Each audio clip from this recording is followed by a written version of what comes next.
Well, thanks very much for being here. My name's Ian Thomas with America Walks, and we're going to present a webinar titled Advocacy and Action, Implementing the Americans with Disabilities Act.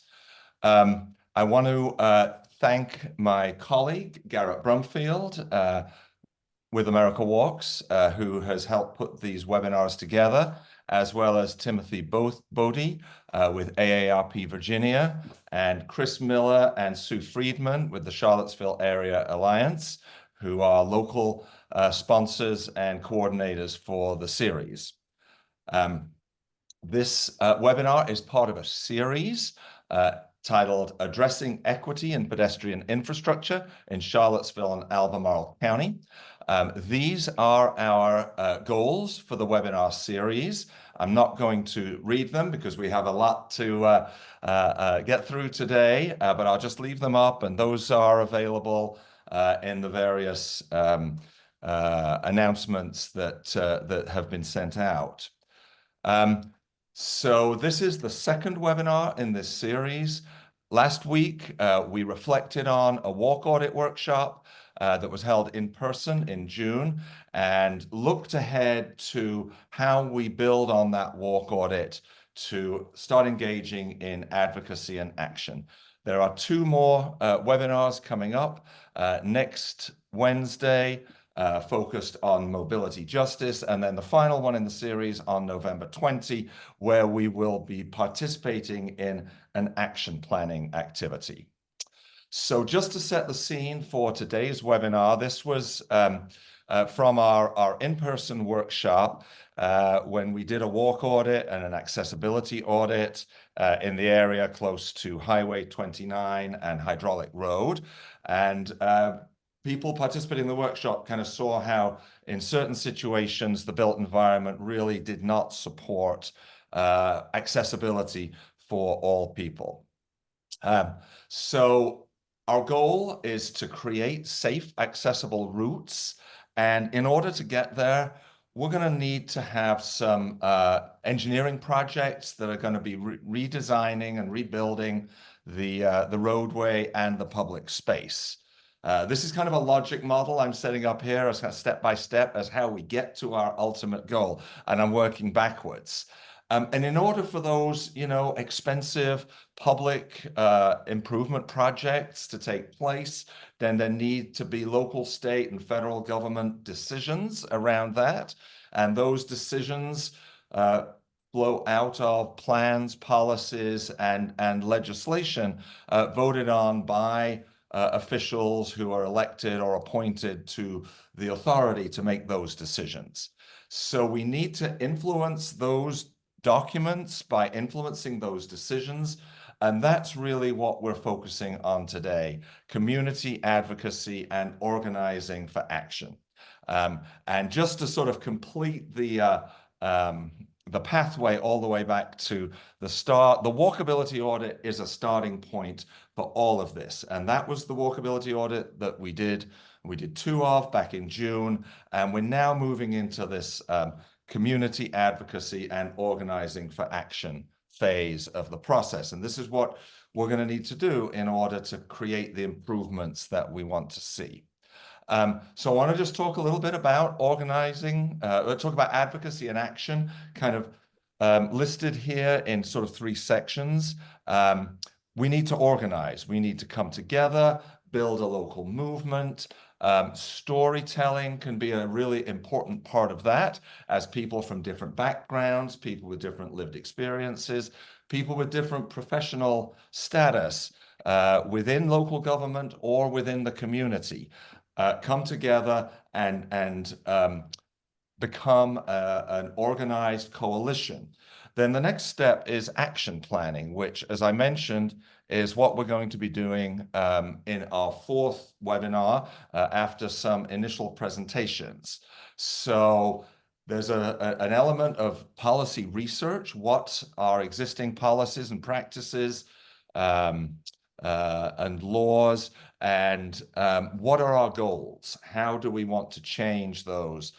Setting a timeline for our action. And then finally, we need to move into campaign implementation, a large part of which involves strategic communications, um, communicating with decision makers so that ultimately they take legislative action or adopt policies and practices that achieve the goals that we want to see. America Walks provides resources on all of these steps in the organizing for change process. If you want to access our resources, in particular our webinars, then please go to americawalks.org and scroll down to the bottom, and you can sign up to receive our newsletters. My colleague Rachel is here, and she will gladly, it's all automated, of course, but your email address will be added to the more than 30,000 supporters we have across the country, and you will receive updates and announcements of various events. Our mission is to advance safe, equitable, accessible, and enjoyable places to walk and move by giving people and communities the resources to effectively advocate for change. And we see these two components of our mission statement mutually supporting each other, as walking events and programs and practices are an opportunity to engage with people who then we hope to educate, to become advocates, and to participate in that advocacy process and lead to more safe places for walking and rolling. So some of our other programs, we have a webinar series showcasing best practices, new tools and resources. We do author interviews, and there's a growing library of books about walking and walkability these days. Our Community Change Grants program consists of small catalytic grants that go out to 20 or 30 community groups every year to do those small initial programs to start a local walking and accessibility movement. That initial, walk audits would be another activity that would be very eligible for funding through the Community Change Grants. The Walking College is our deeper dive training program. It's a 6-month program, and we ask the fellows who receive fellowships for the Walking College to commit 5 to 10 hours per week to study materials that are provided online, engage in online discussion forums, complete various community activities, and ultimately, with the help of a mentor, produce their own walking action plan for their own community, which will involve advocacy and action to achieve change. And over the years, this program has been running for 10 years now, we have seen some impressive changes happen in the communities that these Walking College Fellows have been advocating in. I want to mention just a couple of our ongoing campaigns. The Safer Vehicles campaign is geared towards federal legislation around the size and shape of vehicles, as well as speed limiters. There's technology now which can be fitted to vehicles that will literally limit the car's engine and prevent it going over the speed limit, or provide a warning to the driver that they are exceeding the speed limit. And these are now being tested in a number of parts of the United States, as well as have been actually required in Europe for a year or two, and we're hoping to make this a requirement on all new vehicles. I believe California has just adopted it for all new vehicles sold in California going forward. Our Reconnecting Communities program, also linked with our freeway fighters, focuses on the places where large, high-capacity freeways are dividing communities and making it unsafe and very difficult for people to move around by other means. And our Week Without Driving is an awareness building as well as a policy advocacy campaign. We ask participants, and especially local and state public officials, to go a week without driving, or even go a couple of days, figure out how to complete their activities without using a personal vehicle, and gain that awareness, that lived experience of how easy or difficult that is. And we've seen some impressive statements and communications from officials who have done this as to they didn't realize how difficult it would be to manage without a car, and they now know how many people, in their jurisdiction are living this way and changing their attitude towards policy. So today's webinar is titled Implementing the Americans with Disabilities Act. And our panelists are Melissa Anderson with the Federal Highway Administration, Vanna Lewis with the Virginia Division of the Federal Highway Administration, David Cook with the Virginia Department of Transportation, and Paul Rudeseal with the City of Charlottesville. But before I introduce them and we start our panel, I'd like to just ask Rachel, if you could pop up the live poll that we have set up. And we'll just invite you all. We just want to get a sense of how familiar everybody is with the ADA. Are you an ADA expert? Do you have a good overall understanding? Do you feel like you understand the general purpose but not the details? Only a vague concept, or you're not familiar with it at all? And we have over 80% of people have completed the poll.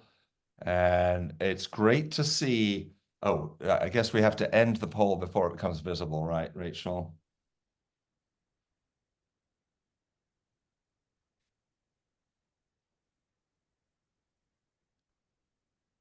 All right, let's go ahead. 27 out of 31 people have participated.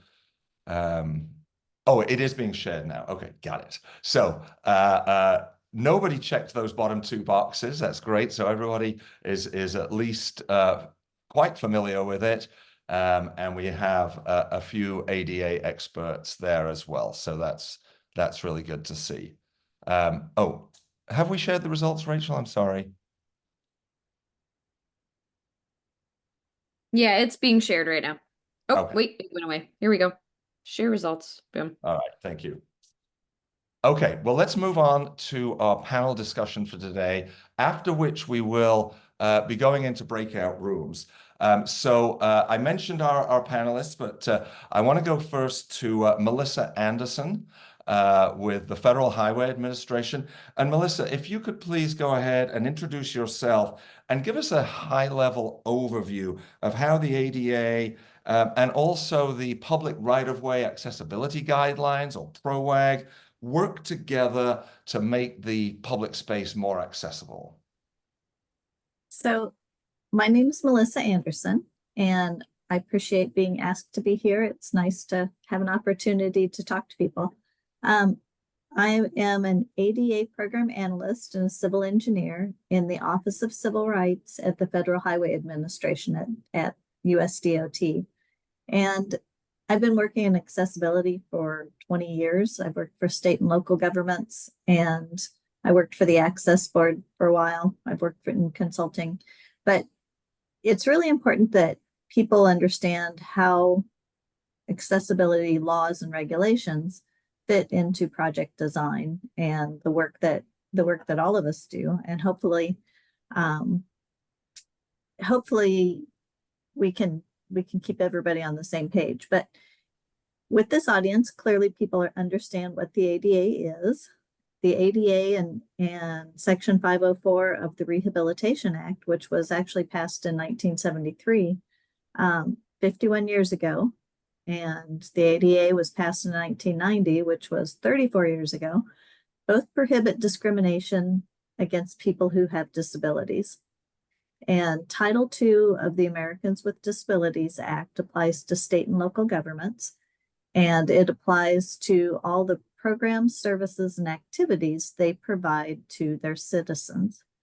So all alterations, all new construction need to be accessible to everyone, even existing facilities that haven't been touched. So sidewalks that haven't, were built 50 years ago still need to be made accessible over time. And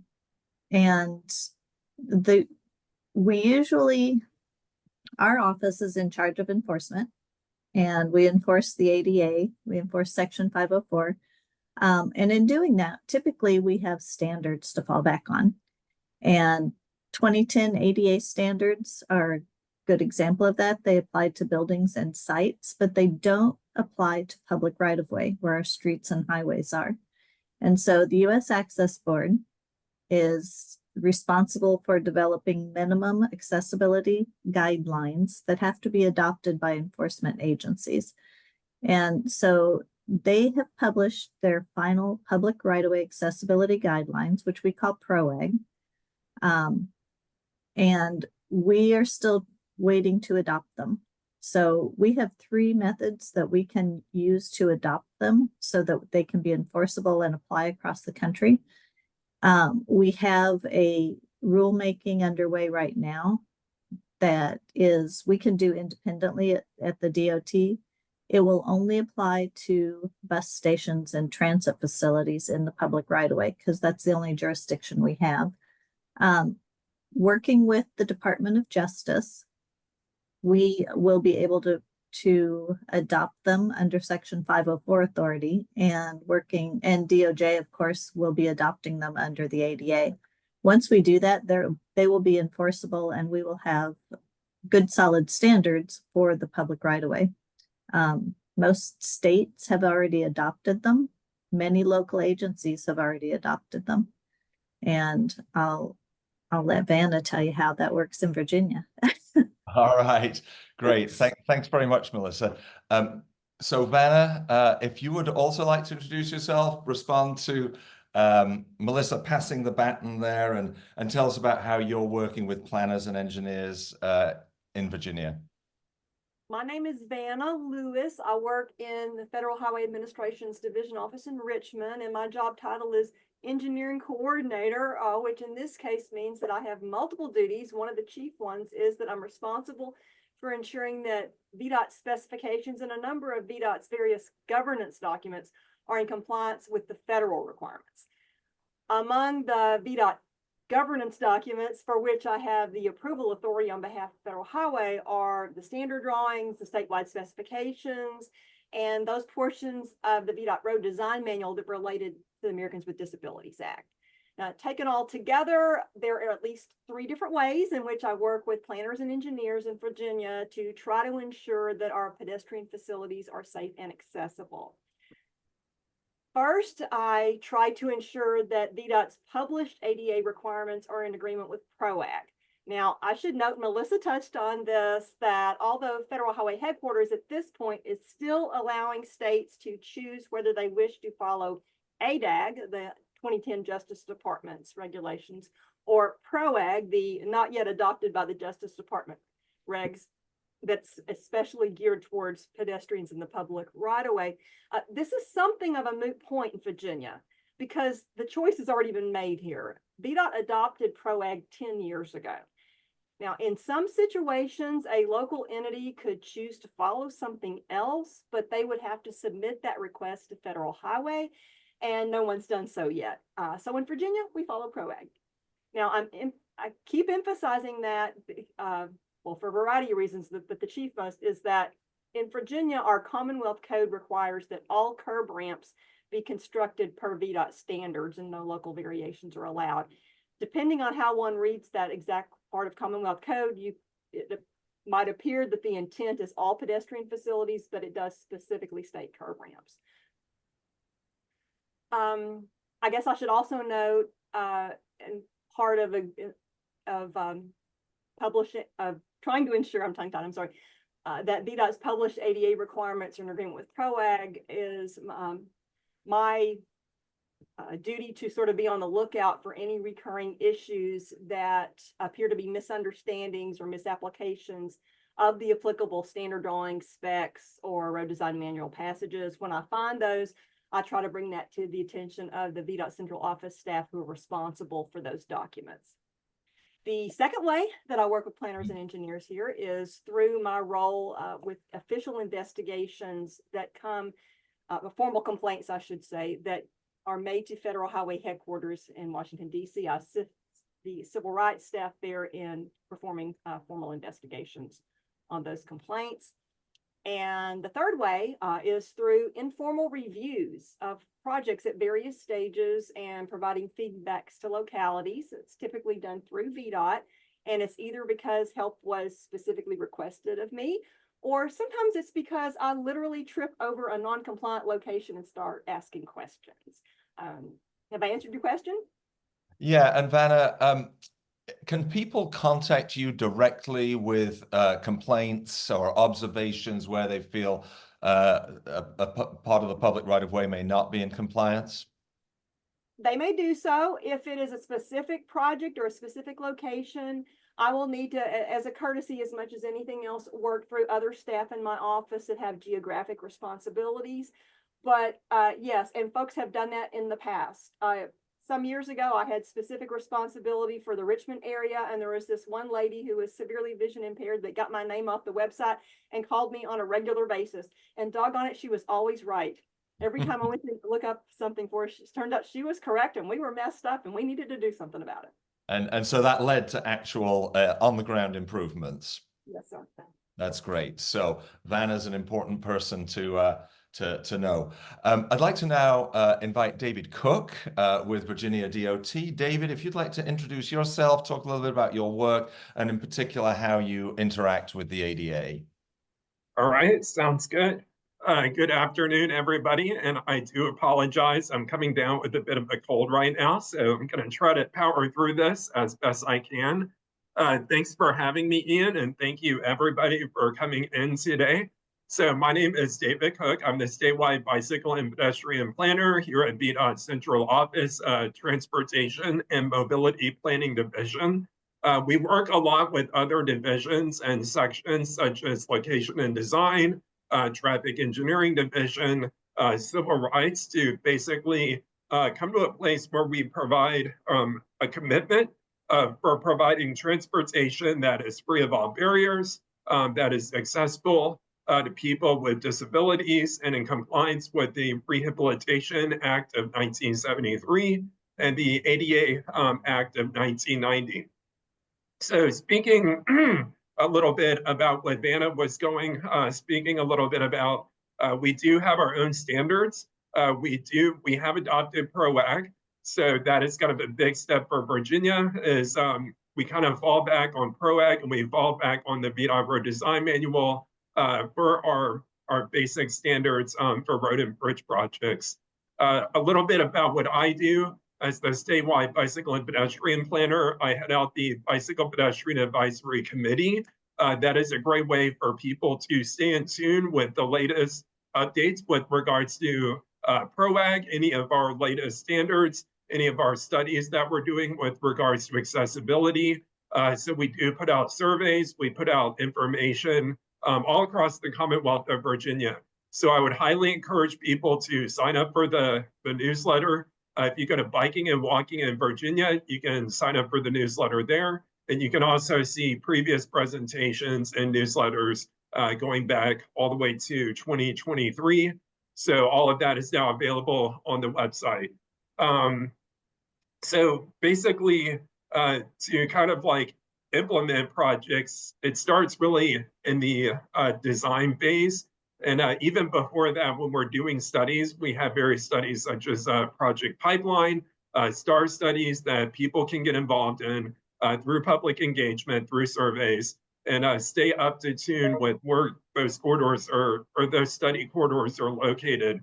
So definitely want to encourage people to check out the VDOT STARS website and to check out Project Pipeline. and then also the individual VDOT districts to kind of see what studies and corridors are being looked at right now.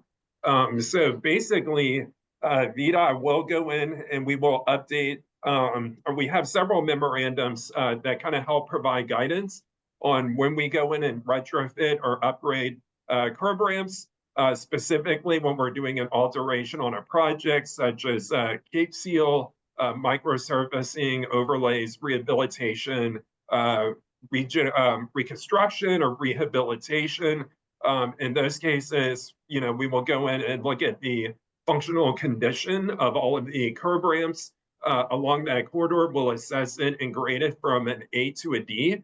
We actually provide an interactive map statewide of all of the curb ramps and kind of their grade as we go through and take a look through the alteration of projects. We kind of leave that up to the districts and the residencies. So there are 9 VDOT districts in Virginia, and central office will coordinate by providing instructional and informational memorandums of how to grade and assess curb ramps, and basically when to go in and provide accessible routes and curb ramps, or what we call the CG12. And the standard for those is basically going to fall on PROAG and the road design manual, which requires going to be a 5-foot clear zone for pedestrian routes. You can go to 4 feet with a design exception, but it's in very rare circumstances. So basically all of the information that we have, we kind of rely on the road design manual and our INIMs. So I'll be sure to share all of that information, but we do work closely with Federal Highway Administration and the US DOT on just policy and guidance as well. Thank you, David. And yeah, if you could share those links and resources with me before Friday, I'll be sending out an email to everybody who's registered for the webinar series, reflecting on this webinar, and we'll include those links, and the same for all of our other presenters. So I'd like to now invite our 4th presenter, Paul Ruderseal, to go ahead and introduce yourself, Paul. You're the ADA coordinator for the city of Charlottesville, and I understand that you are, maybe you could tell us what the ADA transition plan is and the process you're involved in right now. Not a problem. Thank you, Liam, so much for the introduction. I'm Paul Ruderseal, the city of Charlottesville's ADA coordinator. And right now we are in the process of redoing our ADA transition plan. In 1991, the ADA passed. And then it said you had to do a self-evaluation and transition plan after it was passed. So the city did one, and then they upgraded and did another one in 2013. When I was hired, we started the process and we announced in August of 2023 that we were going to do a self-evaluation transition plan. And an ADA self-evaluation transition plan is you're going through and you're doing a survey of all your infrastructure. You're going through your buildings, you're going through your policy, you're going through your right-of-way, and you're looking for barriers to stop people with disabilities from having the full participation in the program and service. So, and a sidewalk is a program and service because it helps people commute. So you have to go and we have to do an evaluation. So the city did an evaluation of approximately 165 miles of public right-of-way. We did an assessment of all of our parks, 30 parks, over 219 transit locations, 72 buildings within the city. We did evaluation of all of our programs and services, and we just completed evaluation of all of our websites, our apps, to make sure they're compliant and so there's no barriers for people with disabilities. So I can give you some of the data if you want. So like our right-of-way, we had 4,822 barriers in the right-of-way. Some of it was sidewalks that were less than 4 feet, pedestrian signals, our crosswalks, 436 crosswalks were non-compliant. We're missing 551 curb ramps. We need 2,760 curb ramps within the city. In our parks, we found 1,142 total deficiencies. And so, and then Paul, I'm sorry. then the transition plan is going to lay out a time frame for addressing those items. Yeah. Yes, so once it's completed, so we're almost completed, then we do a prioritization. So we start looking at our barriers. So we look at government services, which is the priority. So people can get to have full participation in the government. So they're the first things, like around City Hall, we would remove those barriers so people could get there. Or in City Hall, if you have building barriers, we can get them corrected. Then we'll look at other areas like we look at census data, and in the census data, we can see, hey, there's a lot of people in this community that have disabilities.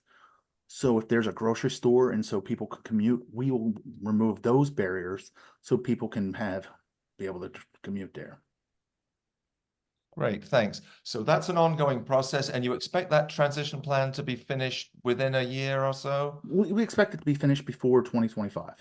But we're just in the next couple of months. Yes. So another great opportunity for advocates to engage with the public policy process. And once that transition plan is in place, then it'll be up to the city to allocate funding to address the barriers that were identified over that time frame. Yes, sir. Great. Okay. So I'm going to have a quick fire round. The same question for all of you before we go into our breakout rooms. And we'll go in the other order. So stay with you, Paul.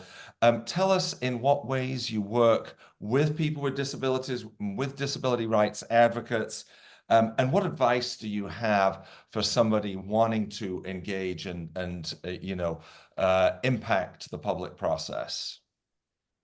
For me, I really work with IRC, the Independent Resource Center of Charlottesville, and that's an advocate group for people with disabilities. And by working with them and having meetings with them, we can hear what people's stories are and how we can help them and the city can serve them better.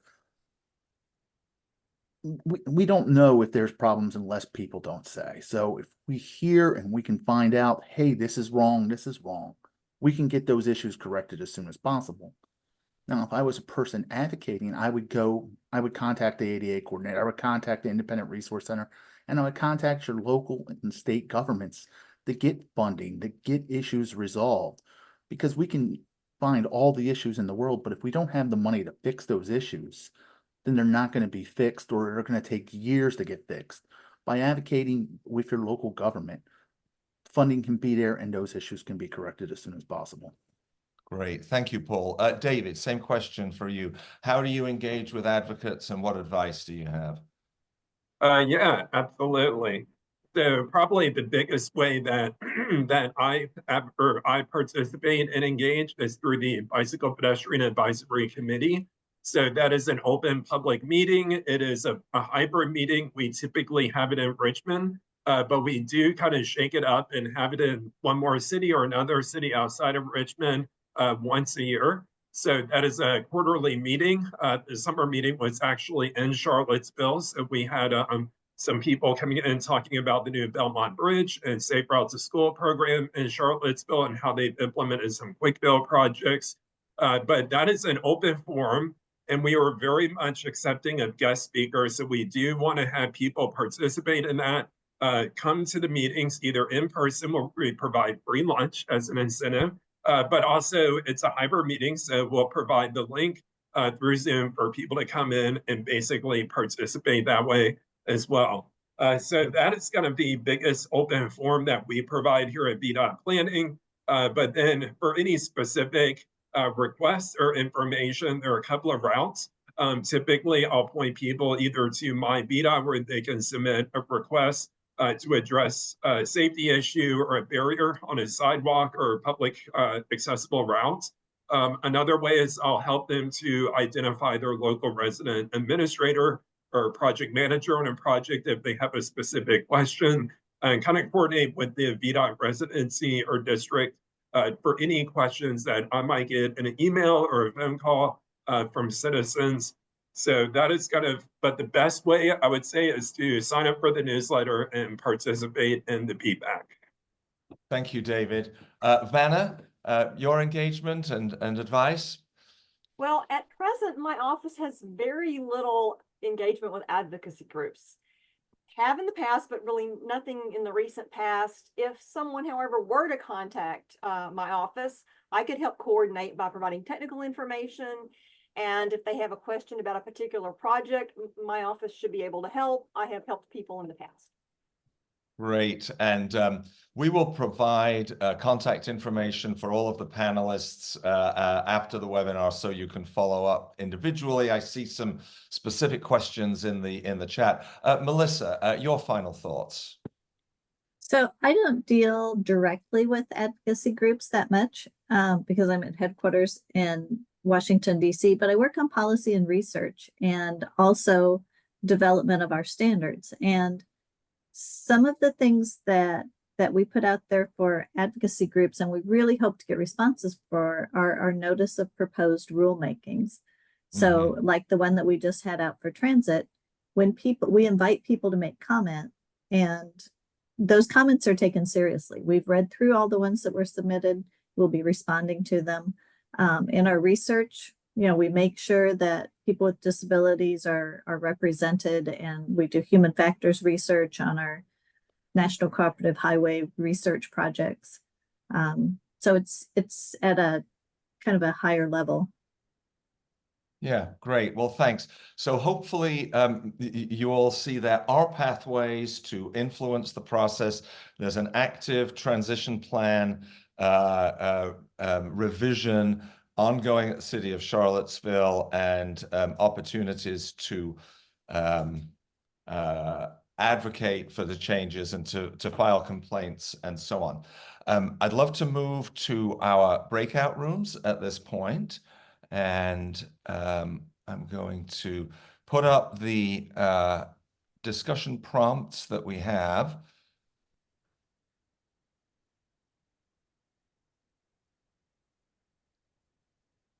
And there we are.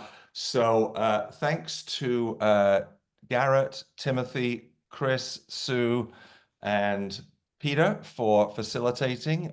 Rachel, if you want to go ahead and send people to the breakout rooms. The two questions are, what ideas do you have for ways to improve or accelerate the process for making the city and county more accessible?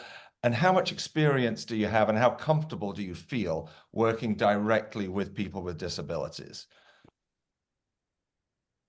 But what I've started doing a lot more now and being a lot more conscious of is distances between places, and also looking at the grade of the actual site to be like, hey, this is a long grade down. Is there any way you can try to make it so it's easy for people with wheelchairs that are not powered to get up? So that's the main way I see it, and that's, I think, the best way I can advocate and implement better pedestrian infrastructure on a day-to-day. When we do projects with VDOT or the county or through the state or whoever it is, we're very cognizant about that. And I think we are more now, just because we've had the experience of having to use a wheelchair and understanding that people, I can walk 100 feet in a few seconds. It's not a problem. I can jump around curbs and all that kind of stuff because it's easy.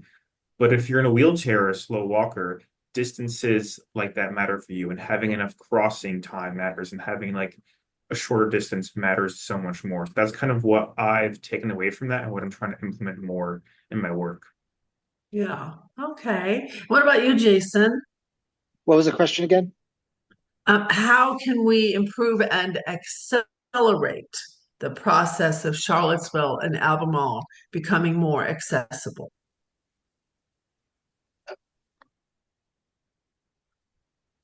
Just keep at it, right? I mean, we have a plan in place. I'm not an expert in this. Ian, you tell us. From your perspective with Jaunt, are there any specific things that would help Jaunt in terms of accessibility? I think, yes, if infrastructure is better, the sidewalks have ramps. I mean, we take people from curb to curb, occasionally door to door, but mostly curb to curb. If those curbs are ADA accessible, it's better.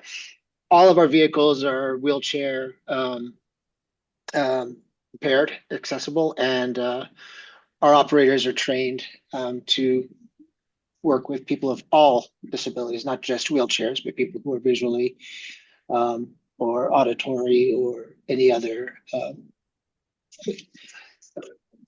condition that requires assistance. Yeah. So the infrastructure improvements would definitely benefit John and John's Yeah, customers. absolutely. Yeah. Okay. Peter Krebs, what were you thinking? So one thing that I think about and I see is thinking about the connections between sites and making sure that those are finished. I see cases where people are forced into the street because there's a gap in a sidewalk or something like that. Like strategically identifying where gaps are and starting with those, because there you can get a lot of bang for a lesser buck. If you're like a third of your way is a gap, then you could get 3 times the bang by closing that gap rather than, adding an additional third at either end. Good point. Tori, welcome. Tori, what thoughts do you have? Thank you. I think agree with what everyone else has been saying as well. And I guess looking at pedestrian and bicycle infrastructure around transit stops, and kind of like Peter was saying, figuring out like where those gaps are, but also in relation to transit. Great, thanks. Vanna, anything else you'd like to add after you've heard all this? Not really. I mean, it's not my role to tell people what to do. It is my role to be able to tell people whether what they're proposing is acceptable or not acceptable. But I will throw in that my personal opinion, not officially that of the Federal Highway Administration, but my personal opinion is that if people understand the why behind something, then very often it helps, if they're decision makers, it will help them to maybe make the right decisions and not have to be drug kicking and screaming to accommodating ADA needs. One of my favorite examples, unfortunately, because it happens all the time, is to this day, I still see proposed drawings that show curb cuts in the middle of the center radius at an intersection, at a corner of an intersection. But a lot of people, once they finally are made to understand that, look, you're shoveling people out in the middle of the intersection. And that's a problem enough for somebody in a wheelchair that then has to negotiate the slopes in the middle of the intersection to change directions. But it's even worse for someone who has limited or no vision, because they don't know they're walking out in the middle of the traffic. No, you need to pull that ramp around and have it be facing the direction that the pedestrian's traveling.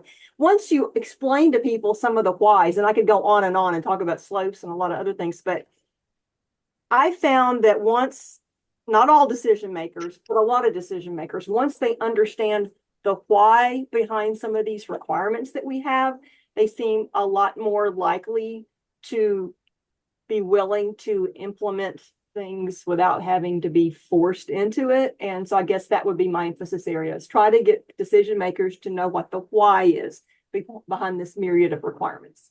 Yeah. I hope that makes sense. Good point. Yeah. Ian, do you want to chime in or no?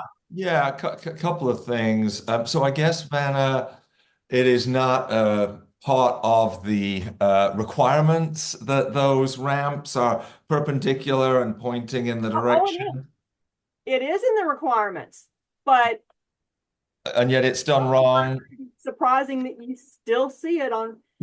I see new ones being constructed. I see it on proposed sets of publicly funded.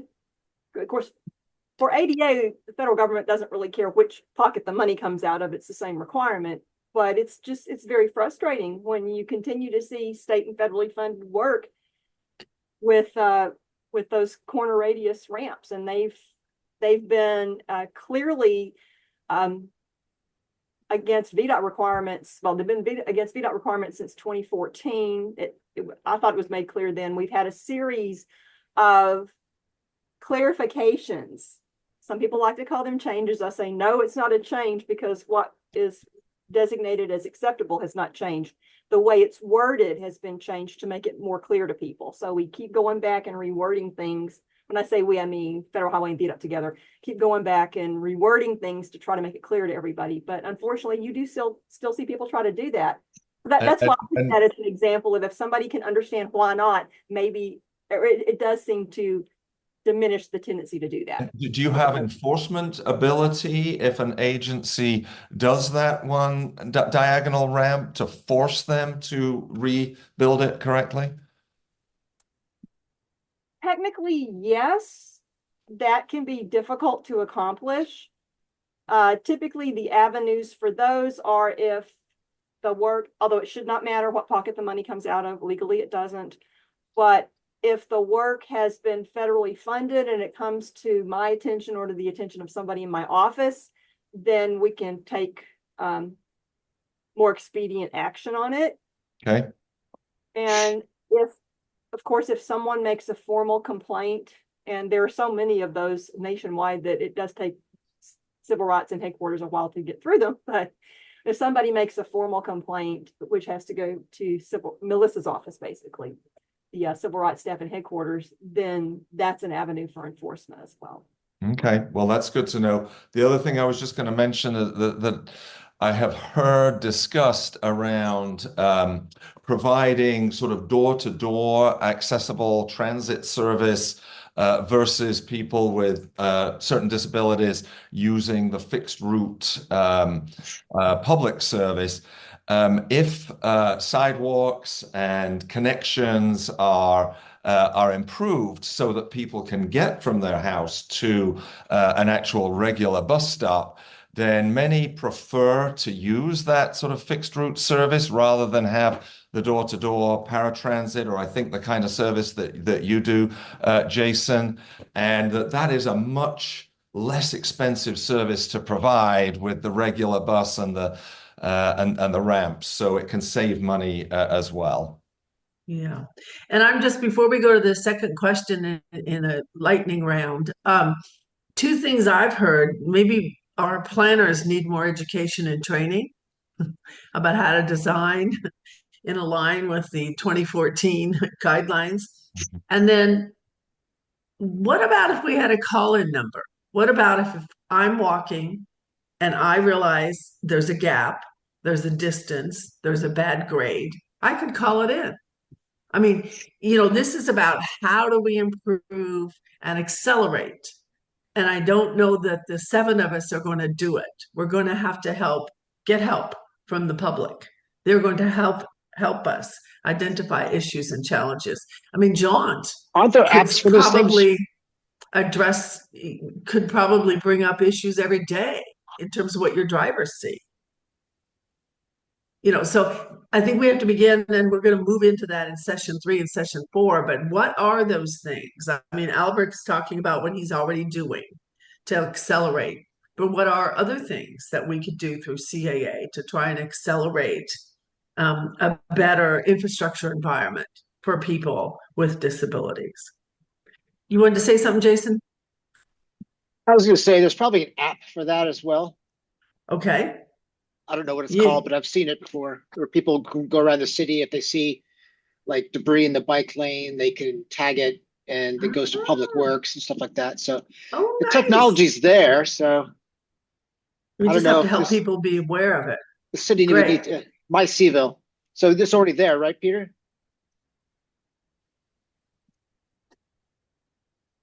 Okay, that's good to know. Yeah, you can report obstructions and brush and that sorts of that things. I think, yep. Yeah, actively used. Good. The second question is just a personal information on how much experience do each of us have and how comfortable do each of us feel working directly with people with disabilities. And Jason, I'm going to start with you because I'm sure the answers to that are lots of experience and lots of comfort. Well, previous to Jaunt, I didn't really have as much. But and again, I'm not a frontline person, so I've been trained in the heads on. But I've read all the training materials and read the ADA policy. We have an ADA policy about how we interact with people, and so since I started in January, I've got a little bit of a crash course. Personally, on a day-to-day basis, I'm not the person helping people on or off a vehicle. But I've brushed up on all the policies that we have, know that they're out there and how they're supposed to be implemented. Great. So you feel fairly comfortable Yeah. in being in that conversation. That's good. That's good. Albert, how about you? I'm comfortable. I just unfortunately don't have much experience doing it so far, even though I'm still young in my career, but I would like to work more. I had a really good time working with Ian and Garrett and having their perspective, especially Garrett's. And yeah, I hope to work with that more. I don't know where life will take me, what I'll do next, but I would like to keep working on that and get to know more about it from a first-hand experience, not just learning from my desk here. Yeah. Nothing like being there. How about you, Peter? I have some experience, lots of interest.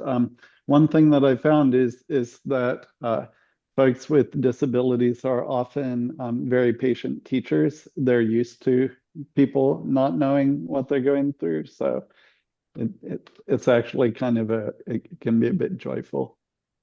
Good point. And Tori, your experience in comfort zone. Yeah, I think pretty similar to Alberic. I think I've had most of my experience just through community engagement, but would like to have more of that and have more conversations with folks.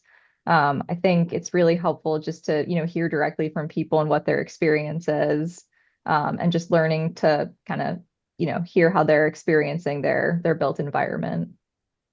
Great, This great. room is about to close, I'm afraid. I know. Vanessa, any quick words?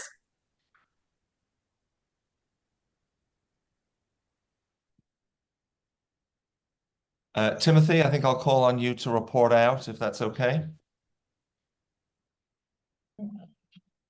Sure. So we in our group, well, am I Actually, everybody?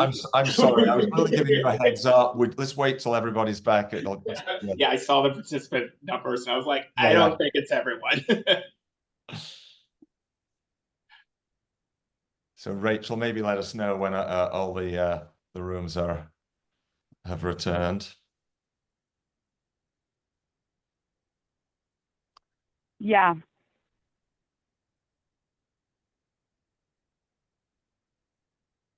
Okay.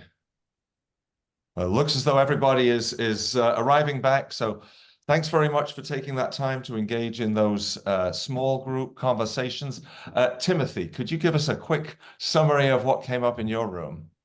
Yeah, so just a very quick rundown, high level aspects. So of the participants we had in our group, everyone was outside of Charlottesville, Alabama. So we weren't in the direct locality that we were focused on. But I think to answer that first question, a lot of it was really, this was great information that people just weren't aware of. So I think it's that lack of knowledge, or that there are self-evaluation status requirements, things like that, that people just weren't familiar with. And so now that people are more familiar with those aspects, it's going to help improve those components. The other things that one person talked about was their locality has a great non-motorized plan that's been formulated, but it hasn't been implemented. And again, sort of those challenges have been having to, go through lawsuits and things like that to enforce the enforcement of regulations and things like that, and has escalated into potential like federal lawsuits and things like that. In terms of experience, pretty much people differences along the spectrum with no direct experience other than like more personal or with families. Another individual had a lot of experience, has disabilities themselves, works with others with disabilities. And we then dug a little bit more into those questions and basically felt people may not feel comfortable in it because of that lack of comfort when you're not around something or not directly knowledgeable, because there are those hidden disabilities as well. That's again, that lack of knowledge, that lack of understanding, that unfamiliar can lead to challenges or discomfort. And sort of that biggest challenge that we talked about as well was, again, just that experience, being able to put yourselves into somebody else's viewpoints, walk in those high heels, ride in the utilize a wheelchair to experience what the people who utilize wheelchairs experience, helps broaden people's perceptions and brings things to light that people just may not have thought about. So that's what our group talked about. Thank you, Timothy. We are at the top of the hour, but I would like to go around and just check out from all of the rooms, but understand if people need to jump off. Chris, give us a summary of the conversation in your room. Well, it was a great conversation. I had some really knowledgeable people in it. Paul, James, and Melissa were in the group with me. I would say the biggest takeaway for me was advocacy. We all talked about how sometimes the city knows what needs to be done and but put it on the back burner or do it very slowly. And so advocacy groups make a difference. That there's money out there and grants if we need to look for them. So maybe the city can't or won't pay for something. Maybe smaller groups can chip away at it. And there's training that Melissa has some real good resources that we need to get and ask for. Great, thanks. I think some really good ideas for our community action plan coming out of these conversations that can certainly improve the process. Peter Thompson, what was your conversation? Thanks, Sandy and Amanda, who came up with some very specific ideas. One was to have the localities take more responsibility for these issues because they can often be more flexible than the state or federal level. Also, how we can use open source platforms to be able to report issues, make sure that the municipalities and government are reporting back, and trying to identify how other people can advocate for improvements as reported on such open source, and trying to get more staff that are doing planning and different things to either be trained on accessibility issues and or to make sure they know what resources are out there to help them learn how to take accessibility issues into design and improvements and priorities to help our communities be more accessible. Those are just a few. Thanks, Peter. Garrett, tell us about your conversation. Sure. Yeah, we had a great discussion. Mostly the topics of improving accessibility came down to more education and engagement from newsletters, surveys, emails, that kind of thing, to get people more involved. And then the idea of having more shared use paths was brought up by one of the participants in the group, and also to not discriminate towards people with disabilities in the planning processes. Even accidentally, that does happen a lot of times, and in terms of them being able to get from point A to point B, from transportation issues, that kind of thing. And yeah, everyone kind of had some experience working with people with disabilities and to include them in the processes. Also, it was brought up to hold city officials accountable and make sure files and everything being shared is ADA compliant and readable and usable for people with all disabilities, regardless of the formats. So, yeah. Great. Sue, I was in the room with you. I thought there was some interesting information about the angle of curb ramp. Yes, we had 7 with us, Ian and I, and then Albrecht, Jason, and Peter, Tori, and Vanna. And a couple of really good ideas, the things we can do right now. Look at distances between infrastructure and the grades, things we can address now. And I thought Jason said it in a nutshell. We have to keep at it, keep at the infrastructure improvements.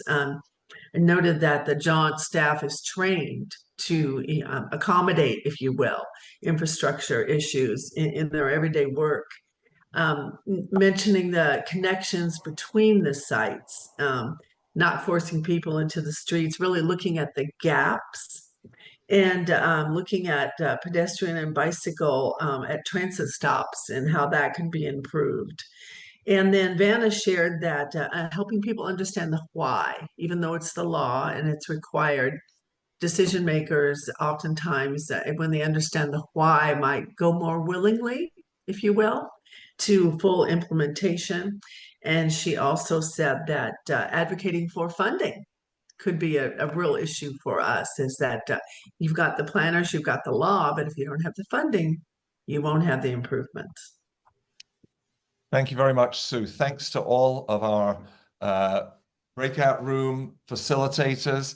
If you wouldn't mind putting your notes into that shared document so that Garrett and I can accumulate those. I'll just say briefly, my takeaway from this session is similar to several that you have all articulated. There are standards in place. They are not always adhered to. The process for making sure they're adhered to is not perfect by a long way. The administrators and program managers who are tasked to do that have a lot of different, calls on their time. But if this is important to us as advocates, we have to raise our voices. All 4 panelists are available to contact with questions or direct concerns, particularly in the case of the city of Charlottesville and the state of Virginia. So we have to increase our engagement efforts in order to get the attention and make this a priority. Thank you all for being here today. Next week, our webinar will be titled Mobility Justice, Prioritizing Investment in Disadvantaged Communities, which really kind of continues that theme of prioritizing where we want to see change. Thanks very much, everybody, for being here. Appreciate you staying over time, and enjoy the rest of your day. Thank you all.